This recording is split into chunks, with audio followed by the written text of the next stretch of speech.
Hi, my name is Steven and welcome back to my channel, and today I'm going to be talking about my thoughts on quiet quitting, ways to avoid quiet quitting. The big buzzword these days are about quiet quitting, or not doing your full capabilities at your current job. The main key of quiet quitting is to not go the extra mile, just do the bare minimum for your job description. As a concept, I think this is valid, and looking back on my previous jobs, I've done quiet quitting before. But I think in each one of those times, there were more going beneath the surface than me just wanting to do the bare minimum at that job. There were things that were more important in my life that I was missing that I wasn't getting from my job. And those were more of the reasons why I quiet quitted in the first place at those jobs. These issues were more about myself and my misalignment of goals than anything else in my life. To put it plainly, during the times that I was quiet quitting, I wasn't being honest to myself and what I needed from a job at the time. And looking back on it now, there was a possibility that I was resistant to change at that time. And I wasn't ready to make that life change to alter what I was doing day to day. So what that means is that I actively had a hand in creating my own conditions for quiet quitting in the first place. So with the following tips, I'm hoping that you can avoid quiet quitting in the beginning and that you can make the most out of your current job and maybe even find it enjoyable. Because at the end of the day, if we're on the verge of quiet quitting or we have quiet quitted already, we have to take a look at our inner selves to figure out what we really want in our lives and to see if that's still the path that we want to pursue and go ahead with. So in today's video, I'm going to talk about my background, my guide to avoid quiet quitting, and my general thoughts. And before we start, be sure to like, subscribe, comment, share with your friends, hit that notification bell if you like this content. And let's go. It's all too easy nowadays to throw around that buzzword quiet quitting and just do it actively at a job. I get why people would quiet quit in the first place, and I have experienced myself at doing it. At the end of the day, we all need to have a personal balance for the work in our lives. And we have to make that balance sustainable going forward for the long term. And if we don't maintain that balance, issues can arise and crop up and disrupt our working environment.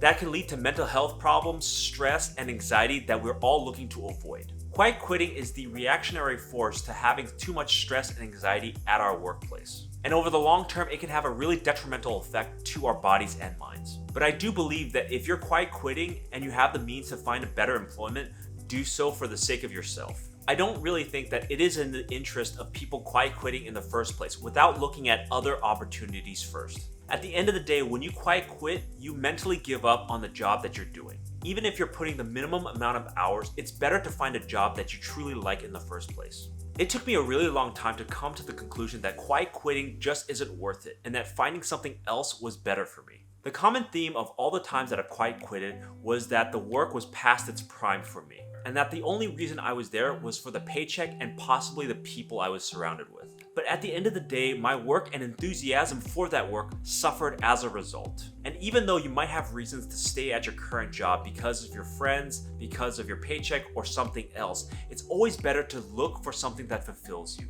Because inherently, at the end of the day, you're going to be spending a lot of time at work, and you don't want to be just wasting your time doing something unproductive and not giving yourself the opportunity to learn something new elsewhere. See, none of us goes into a work situation with the intent of quiet quitting there. We need to make sure that we take proactive steps to avoid that in the first place, and make sure that whatever in the world that we're doing is aligned with our goals in life. In essence, we need to be more in tune in what we need out of life at any given moment, because then we're better able to know when it's time for us to move on from that job. This not only pertains to work quiet quitting, but also relationships and other interests and hobbies as well. So let's explore how we head off quiet quitting and stay engaged with what we're doing at the present. So here's my guide on how to avoid quiet quitting. Number 1, inquire within. This is the deep work that you need to do to figure out where you are in your current life. Are you happy, are you neutral, or are you disappointed about your current situation? Take a hard look at yourself and ask the tough questions of where you are and where you want to be in life. Do those things align, or do you need to do some work to align those goals? Check out some of my previous videos for more in-depth help on these subjects. In these videos, I drill down deeper into how to figure out what you really want out of life. This is important because if you're not aligned with your goals and where you are in life, you're going to have some massive disappointments in your life. You might not be doing what you want to do in the first place, and you might be quiet quitting without even knowing it. This is ultimately where I screwed up in my previous jobs where I quiet quitted. I didn't question what my goals were and whether or not I should still even be doing this job. And I didn't really understand what was my motivating factors at the time to keep me at that job. So what happened is I ended up getting less and less engaged over time at that job until I was putting in just the bare minimum to get by. This tip helps you to identify whether or not you need a change in the first place. If you're happy or neutral, you might not want to change anything in your life at the moment. But if you're disappointed with some aspect in your life, then it might be time to drill that down and figure out what it is, and see whether or not you can improve it in your current state. Best way to do this is ask yourself a series of questions and answer it in a journal or document it somewhere. Specifically where you are now and what you want your near-term goals to be, and see if there's a gap. And once you have those answers, come back to it in a couple of days and check whether or not it still makes sense to you. Doing that often can help you notice what needs to change in your life. And when you come back to it a few days later, you might have the same feelings about it or your opinions might change on the matter. So the first step in avoiding quiet quitting in the first place is to gauge where you are and what you feel about your current situation. Number 2, seek your passion. Once you realize what you need to change in your previous exercise, find something that aligns with what you're passionate about and see if that's really something that you want to do in the near term and in the distant far term. This can be quite hard because just because you know what's wrong in your current situation, it doesn't mean you know what's going to be right for you. And this can take quite some time for you to figure out if you really don't know what you want to do in life. But a good rule of thumb is do the opposite of what you don't like doing. Maybe you'll find some glimmer of opportunity there. Because you can start to cross off the list of things that you don't like, and maybe the opposite will be something that you do like. When I was going through a university, I worked at a restaurant called Red Lobster as a server. The reason why I was there was because I liked the money and I liked the people that were around me at the time. But I didn't like the job itself and the customer service that it involved, so I basically checked out whenever I was there. My feeling was that I wanted to leave as soon as my shift started, and I gave away extra shifts as much as possible. Part of the reason was due to studying time, but the other part of the reason was that it was a hard and grueling job. I knew that being in the restaurant business wasn't going to be a career for me, and so I quiet quitted in that job. I stayed off as long as I could to pay off the braces that I wanted. And after I quit that job, the next job was a science and engineering related job, which was much better for my career. And it was more aligned to what I wanted to do in life. So find out what you're passionate about as soon as you realize you're dissatisfied in your current situation. If you want some tips on finding your passions early, check out my previous video on the subject. In it, I tell you how knowing your passions early can advantage you in life. So find out what you want to do to help you avoid quiet quitting in the first place. Number 3, assess your surroundings. Once you know what will make you happier, assess your surroundings to see if you can make that happen without quitting. Because sometimes we can improve our work situation if we know exactly what we need to do to make it better. In some cases, there are ways to make your life better in your work.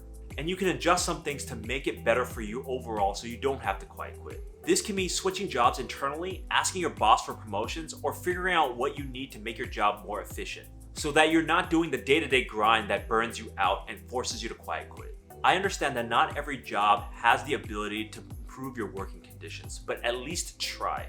Because if you can't improve your situations, you might as well quit as the next step. Because if you don't take that step to improve your situation, uprooting yourself and quitting sucks.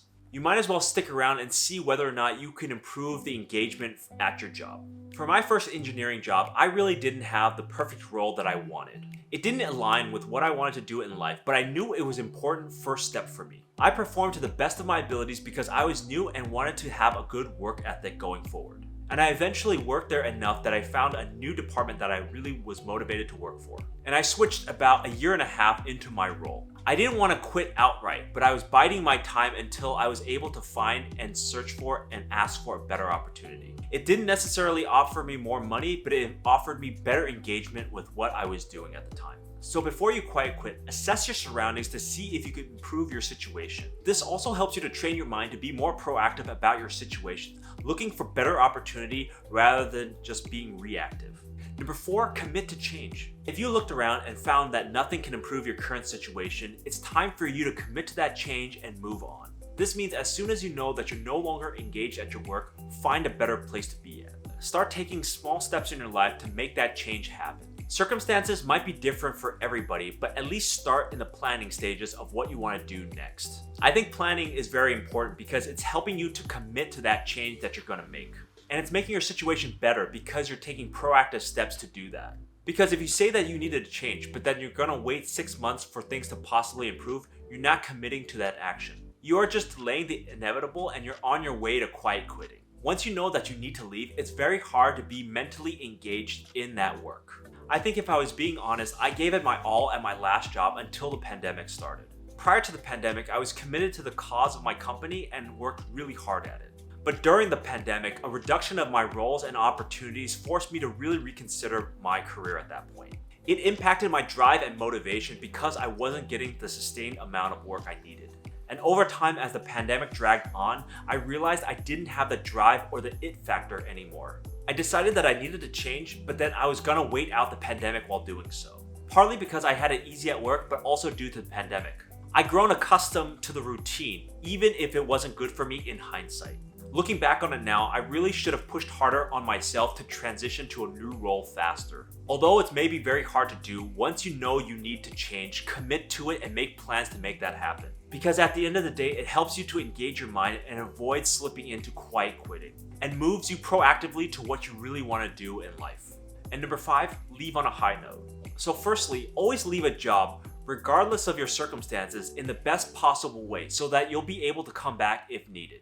This can be helpful as a backup or in case your new job doesn't work out for you. Sometimes we jump to a job thinking that we know what we want but end up regretting it later. And leaving on a high note can help you maintain connections and help you get that old job back if needed. The second part is that we sometimes hold on to a job long past its prime because we think we can reach that apex again in our careers.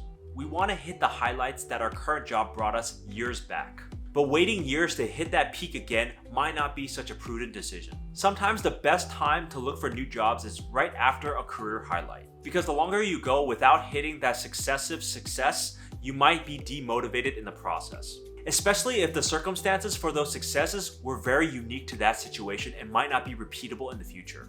For me, this hit home hard. In 2017 and 2018, I hit highlight after highlight in my career. But in the subsequent years and the pandemic, I was just not able to reach those highlights again.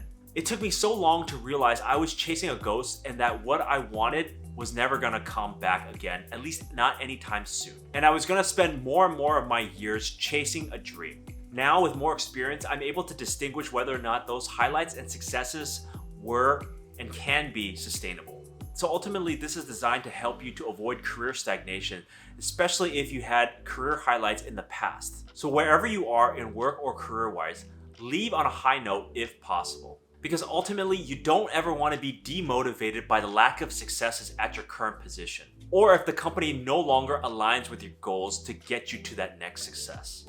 So here are my general thoughts on how to avoid quiet quitting. I didn't address the mental aspects of how quiet quitting can harm you along the way. And I don't think that's been quite highlighted enough in the media. Certainly, if you're in a job that harms your mental health consistently, then you might want to change your surrounding environment, and making sure to solve that as your top priority. But what about the mental toll of sustained quiet quitting? I think that prolonged quiet quitting harms your motivation, drive, and proactiveness. And the longer you're in it, the worse off you might be in those areas. For me, quiet quitting is putting yourself in a situation that you're okay with the less than ideal situation and that you won't change anything about that current situation. It essentially gives you an okay state to be passionless about what you're doing. In the ideal state, wouldn't we all want to do something that we're passionate and excited to do in our lives? And give it your all to whatever you're passionate about in life. If you just punch in and out of a job that you don't like just for the money, then you're not living your best life.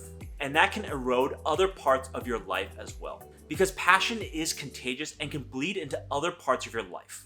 Likewise, the lack of passion can also bleed into other aspects of your life as well. If you start to get less passionate and demotivated, you might be demotivated in other areas that you might not want to have demotivated. Because ultimately, you might end up in a phase where you're just comfortable around your situation. And in that case, if something happens or you need to change up your life, it might be very hard for you to emotionally go through that. So take care if you quiet quit, because it might bleed into other aspects of your life that you hadn't intended it to.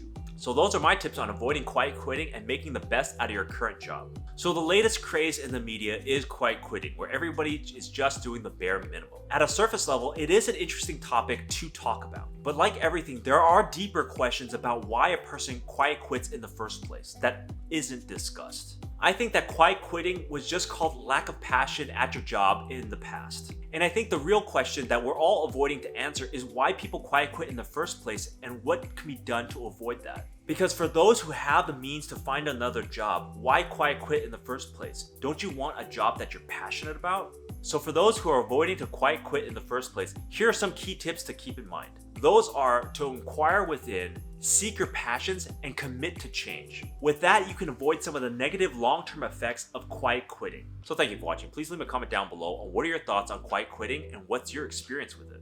And I'll see you next time.